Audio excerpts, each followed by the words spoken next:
Hello students and welcome back to the English class. और आज हम पढ़ने जा रहे हैं चैप्टर नंबर 3 फ्लेमिंगो का, दैट इज डीप वाटर। और आज के वीडियो में जरूर आपको बहुत मजा आने वाला है बिकॉज आपको वोकैबुलरी के साथ उसका वर्ड मीनिंग भी मिलने वाला है। तो आइए शुरू करते हैं। और अब हम थोड़ा सा ऑथर के बारे में पढ़ लेते हैं। डीप वाटर को लिखा है विलियम डॉगलस ने, जिनका की बर्थ हुआ था 1898 में और 1980 में they die. After graduating with Bachelor's of Art in English and Economics, he spent 2 years teaching in high school in Yakima. अब Yakima क्या है? A place in Washington, USA. Hopefully समझ आ गया होगा. However, he got tired of this and he decided to pursue a legal career. तो उसके बाद वो फ्रैंकलिन से मिलते हैं at Yale and became an advisor and friend to the president. अच्छा, अब important part आता है जहाँ पे येलो कलर से मार्क्ड है, आप देखिएगा इसके आगे। ये जो एक्सट्रैक्ट अपन पढ़ने वाले हैं ये लिया गया है मेन एंड माउंटेन से। फाइन, सो ये पूरा एक, अगर आपको इसका पढ़ना है तो आप मेन एंड माउंटेन भी जाके पढ़ सकते हैं।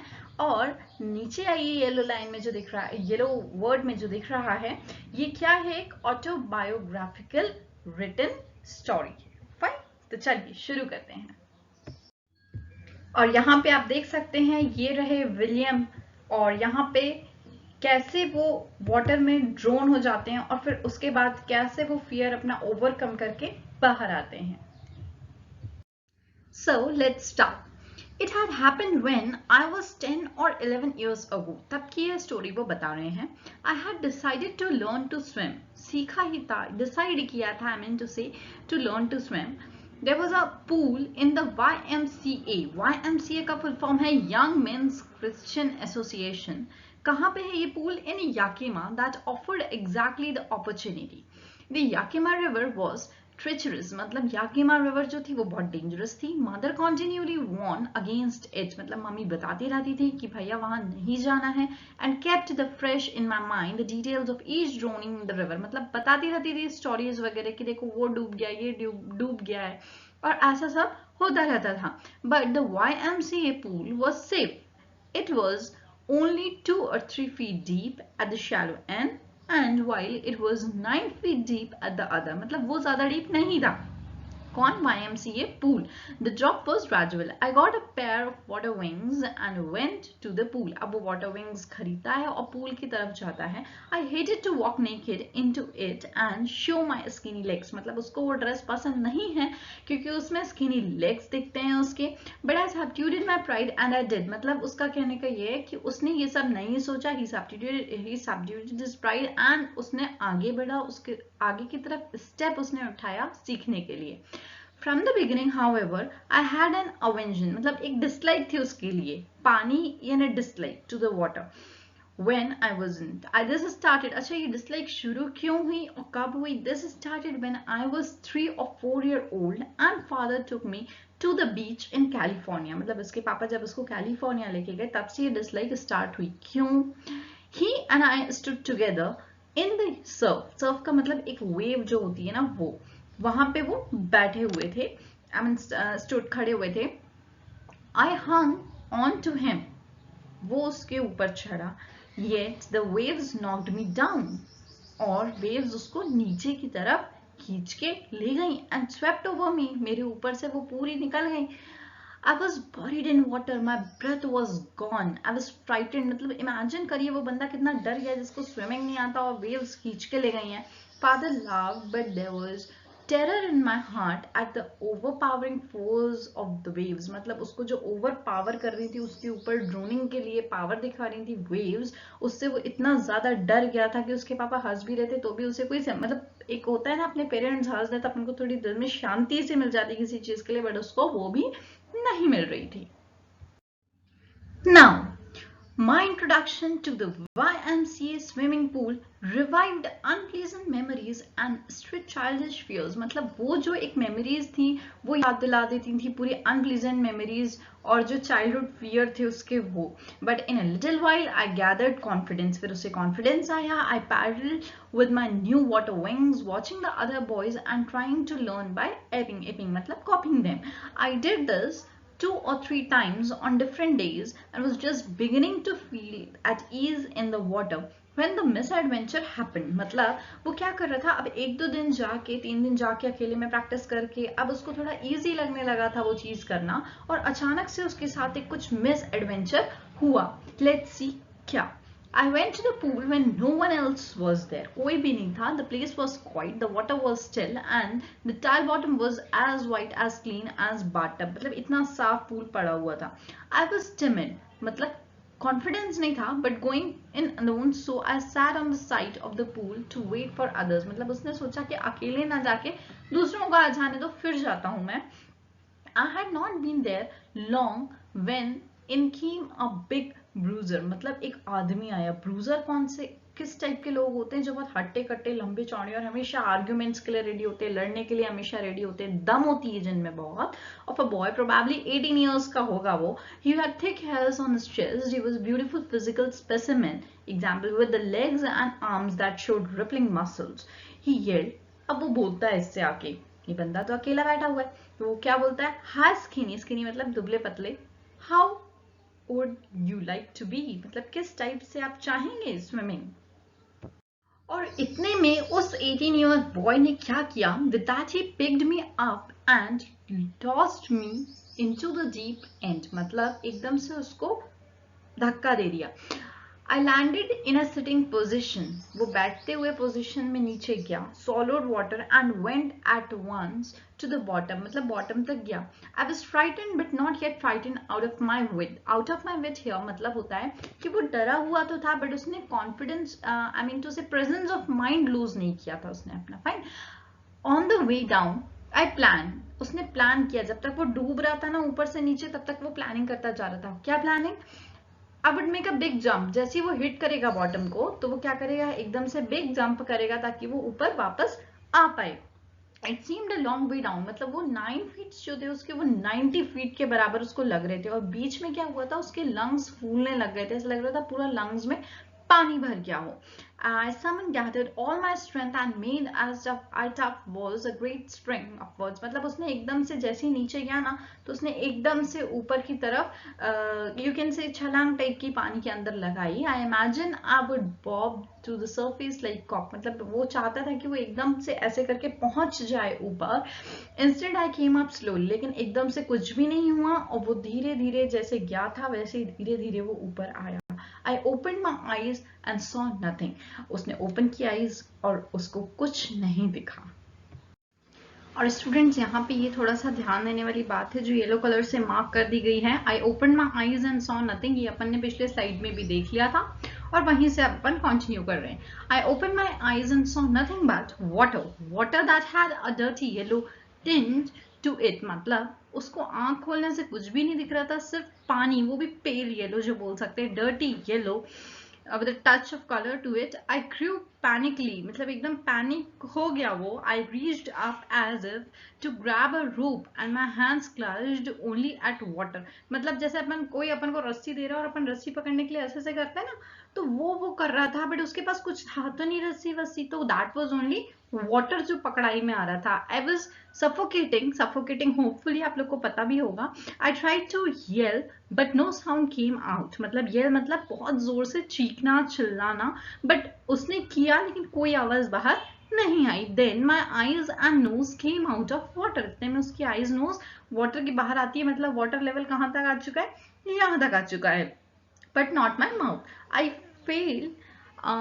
that the surface of the water. I failed at the surface of water का मतलब होता है he waved his hand. ऐसे ऐसे किया, ठीक है, मतलब कुल मिला के वो तैर के कैसे भी ऊपर आना चाह रहा है. Sorry, swallowed and choked, unable to breathe.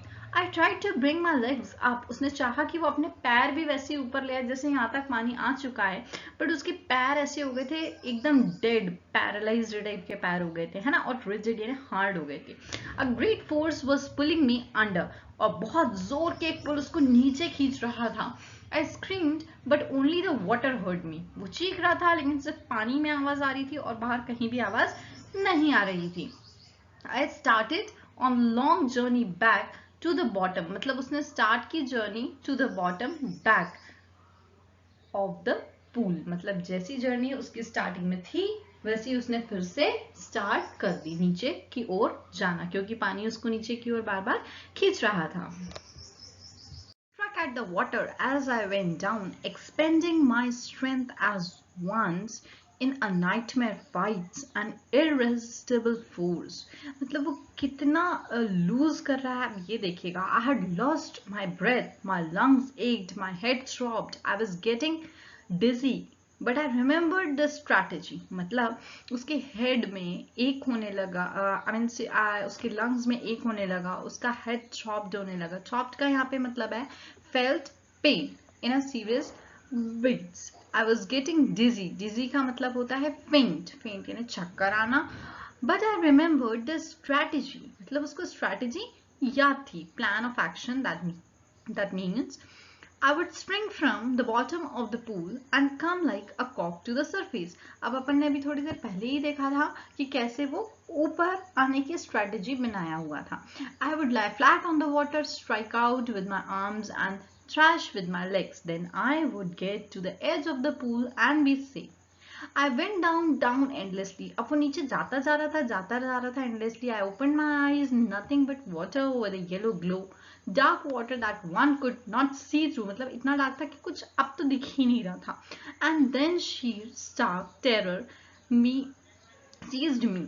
Terror that knows no understanding, terror that knows no control, a terror that no one can understand who has not experienced it. मतलब जिसने एक्सपीरियंस नहीं किया वो तो सोच भी नहीं सकता इस टाइप के टेरर के बारे में कि उसकी हालत उस वक्त क्या रही होगी. I was shrinking under water. Shrinking मतलब होता है screaming. I was paralyzed underwater, stiff, rigid with fear. Even the screams in my throat were frozen. मतलब अब जो वो चीखने की आवाज थी वो भी फ्रोजन हो चुकी थी. Only my heart and the pounding in my head said that I was still alive. मतलब जो हार्ट बीट हो रही थी ना धक धक धक धक धक धक, और दिमाग जो चल रहा था सिर्फ वो दो चीज उसको बोल रही थी कि हाँ भाई तू जिंदा है अभी भी. And then in the midst of terror came a touch of reason. अब क्या होता है देखते हैं. अब क्या आता है. I must remember to jump when I hit the bottom. उसे याद था कि जैसे वो बॉटम को टच करता है अगर तो उसको तुरंत हिट करके ऊपर वापस जाना है इस तरीके से. My toes reached out as if to grab them. और उसके टोज बिल्कुल निकल गए. जैसे पैर अपने ऐसे होते हैं ना तो ऐसा हो गया उसका टोज. जैसे ही नीचे टच करेगा तो तुरंत उसको याद रहेगा कि उसको ऊपर भागना है.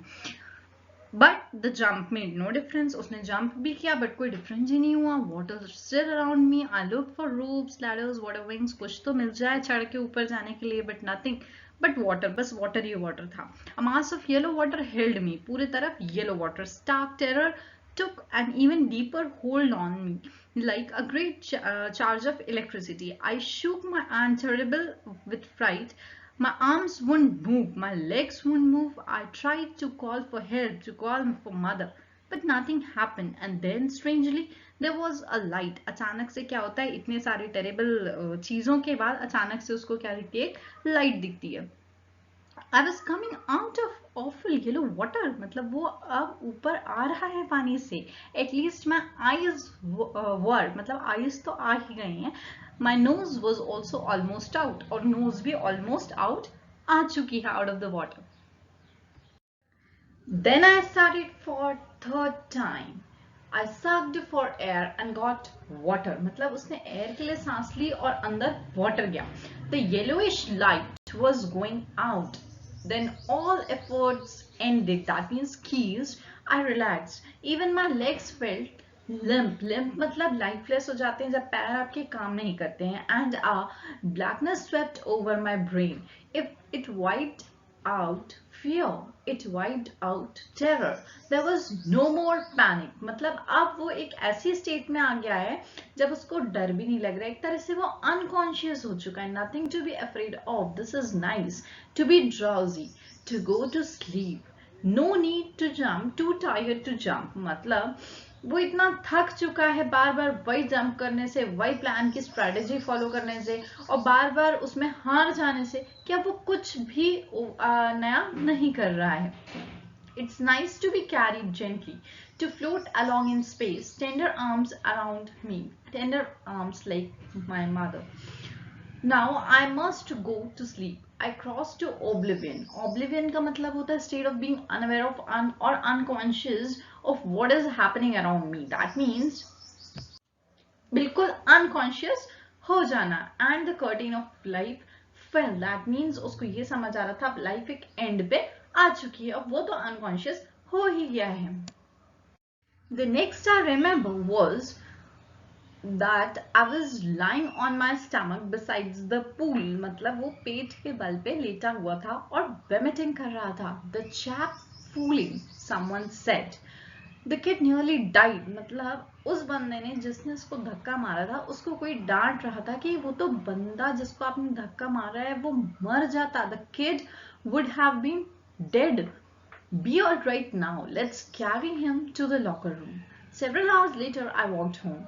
I was weak and trembling. I shook and tried when I lay on my bed. I couldn't eat that night. तो ये सारी वो conditions हैं जो उसको feel हुई after he was drowned and he came back to home. For days, a haunting fear was in my heart. The slightest exertion upset me.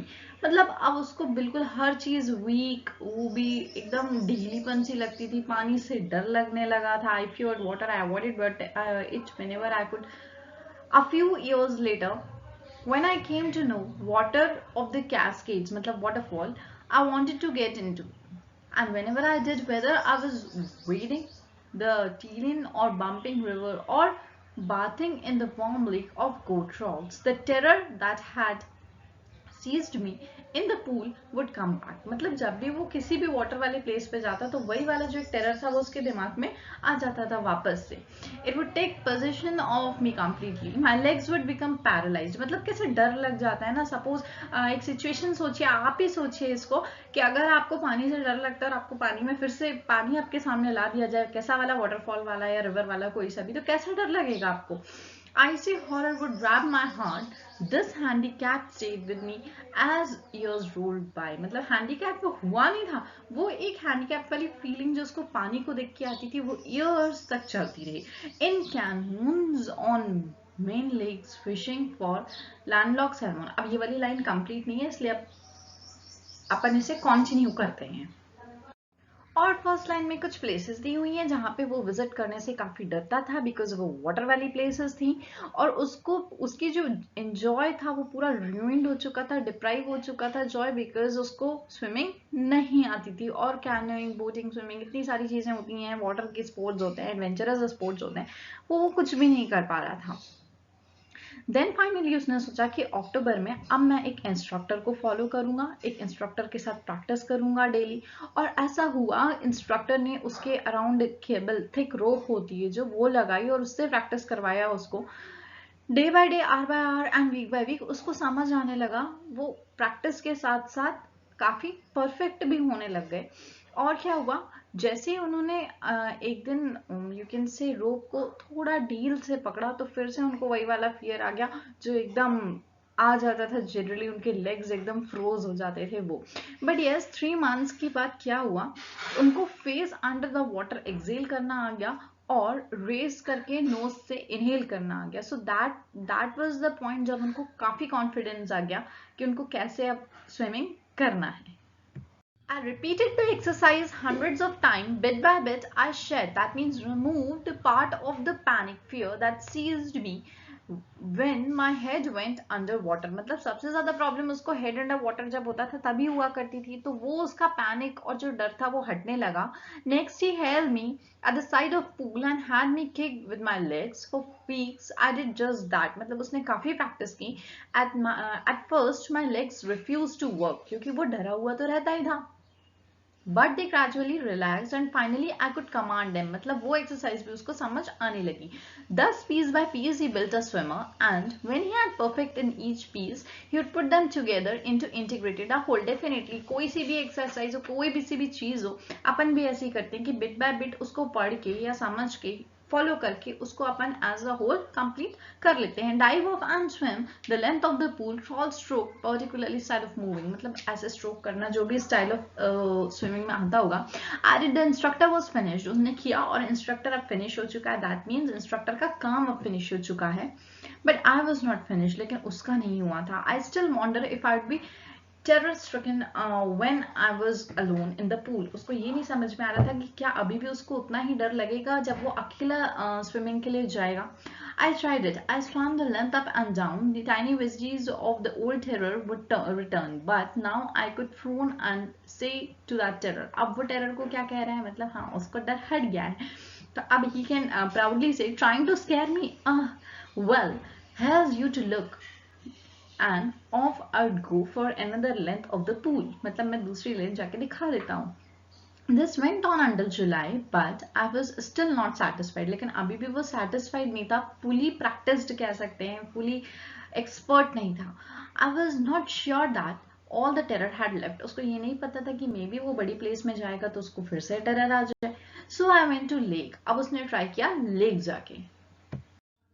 Wentworth in New Hampshire, now this is the lake, dived off a dock at Tigzalen and swam 2 miles across the lake to Stamp Act Island. मतलब अब उसने किस किस जगह swimming की उसने ये बताया है ताकि उसका फियर हट सके. I swam the crawl, breaststroke, breaststroke, side stroke and back stroke. अब ये तीनों स्ट्रोक्स को आपको इजीली नेक्स्ट स्लाइड में फोटोज अवेलेबल कराई गई हैं ताकि आपको इजीली समझ में आ सके.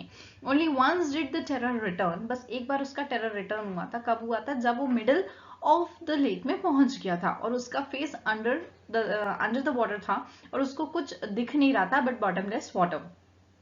और एक सेकंड के लिए वो ओल्ड सेंसेशन भी वापस आया. मिनिएचर यानी बिल्कुल छोटा सा, लेकिन उसने तुरंत उसको हंस के टाल दिया और बोला कि मिस्टर टेरर, क्या अब तुम मेरे को क्या कर सकते हो. Already he has practised a lot. Yet I had residual doubt, लेकिन कुछ डाउट्स अभी भी बाकी थे. At my first opportunity I hurried to west and went up to. अब बहुत सारी जगह के नाम दिए हैं, इवन येलो से मार्क भी कर दिए गए ताकि आपको वो जगह के नाम याद रहें, है ना. The next morning I strip dive into the lake and swam across the other shore and back, just as Doc Coppin used to do. I shouted with joy. अपन को एकदम किसी चीज के लिए खुशी नहीं हो जाती, हाँ अब वो कर चुका था तो उसको वही खुशी हो रही थी कि यस वो वाली. गिरबिट पीक रिटर्न द इको, और वहां पे क्या हुआ, उसकी आवाज का इको आया, वो भी उसने बताया है. I had conquer my fear of water. Finally जो फियर ऑफ वाटर था अब वो जा चुका है और वो उसको कॉन्कर कर चुका है.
The experience had a deep meaning for me, as only those who have known stark terror and conquer it can appreciate. मतलब सिर्फ वही appreciate करेंगे इस पूरे स्टोरी को जिनको सच में कभी डेथ का फियर हुआ होगा और वो उसको ओवरकम करके आए होंगे. In death there is a peace. मरने में तो पीस है. There is a terror only in fear of death. लेकिन टेरर कहाँ है? Fear of death में है सिर्फ. As Roosevelt knew when he said, all we have to fear is fear itself. Fear जो करना है वो खुद ही का fear है. But I had experienced both the sensation of dying and the terror that fear of it can produce. मतलब उसने दोनों चीज फील की हैं. Dying की भी और sensation जो उस produce होता है. The will to live somehow grew in intensity. At last I felt released, free to walk the trails and climb the peaks and to brush aside fear. Brush aside fear का यहाँ पे मतलब है brush aside fear यानी हटा देना उस fear को. Fine. तो अब होपफुली आपको ये लाइंस तो बहुत ही इजीली समझ में आ गई होंगी कि हाँ जो डरता है वही ये चीज समझ सकता है ना. और जिसको डर डेथ से डर नहीं है उसको कोई प्रॉब्लम नहीं है क्योंकि वो समझ चुका है कि डेथ में पीस है. फाइन.